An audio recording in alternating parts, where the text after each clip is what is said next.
Greetings survivors and friends, SHADOWFRAX here with the very latest shipment of Rust development scrap, with a quick roundup of what's now available to test on staging, some very important info for server owners regarding skins, and a first look at some of that new pilot-themed stuff. But first, the new menu's been merged onto the staging branch. I did cover this briefly before, but as you can see there are now 4 tabs at the top, and a social section at the bottom which will always be present. The first tab will either be the main screen with the latest news, etc., or the details of your current session if you're in a server.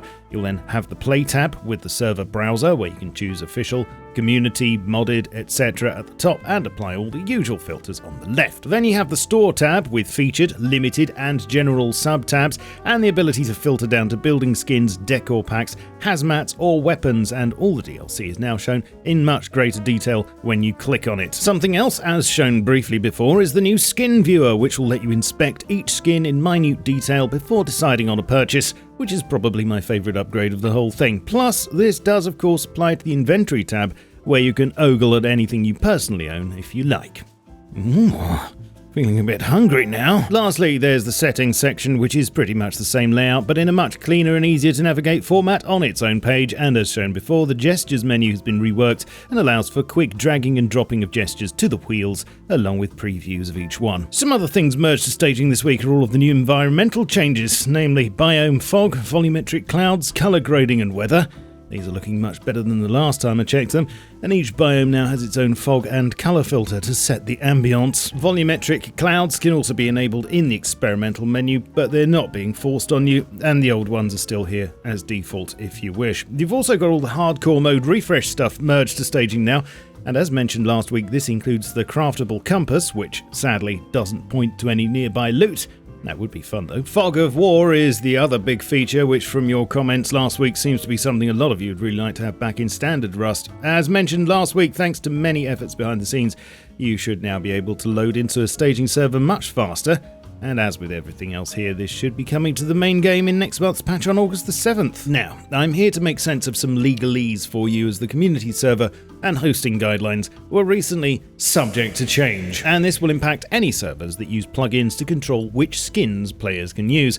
In a nutshell, now server owners will not be allowed to either deny players the use of any official skins they own, or allow players the use of official skins they don't own via plugins, under penalty of either server delisting or potential game bans for serious/repeat offenders.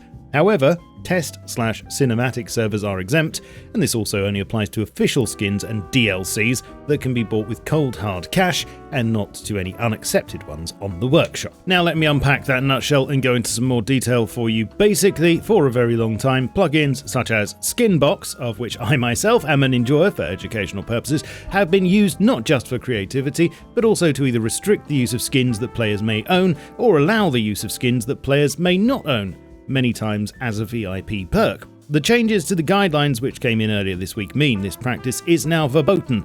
Plugins that allow for the use of official skins you don't own aren't banned in themselves, as they can still be used on servers that are set up for testing game mechanics, and it's important to note the word temporarily being used here, I think, as a clause to ensure people aren't trying to game this somehow. It's important to note that this also only applies to officially accepted skins and DLC, and you can still do whatever you like regarding any unaccepted skins on the workshop. And here are some fun facts for you.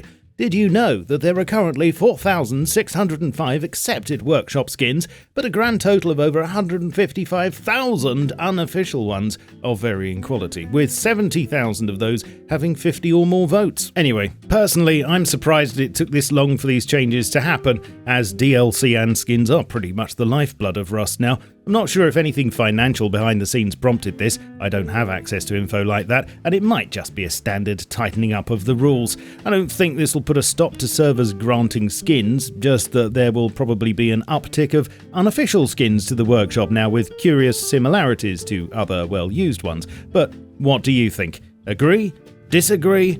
Are you affected by this? Please let me know your thoughts below, and I'll leave a link to this page in the description for you. In other work, the team are busy making scientists more intelligent, which will take some time still. They're not exactly the sharpest. There's also the naval update, which will be the biggest splash later this year. but from pirates to pilots, and in August there'll be the Pilot DLC, which includes a new crashed Pilot Hazy and M15 skin, but also a couple of other things which I can give you a look at today. First of all, the Flight Recorder, which will be a new small box skin, a black box that's actually orange, and when I saw this I thought, wouldn't it be a fun new mechanic if someone could find an actual flight recorder from a crashed plane that would, I don't know, grant them a blueprint unlock or something. Anyway, the other item that will be part of the Pilot DLC seems to be a new codelock skin, which does look really good and may well have some extra lights to set it apart from the standard one. Ironically, it also has a key. But what do you think? And what are your thoughts on all the rest of today's news? Please leave me a comment below. Right, you are now up to date. Leave a like and a sub. Check me out on my socials, including my Steam group, and you can support my work here via YouTube membership, super thanks, and on Patreon. I shall catch you all soon, but in the meantime, keep calm and stay rusty. Cheerio.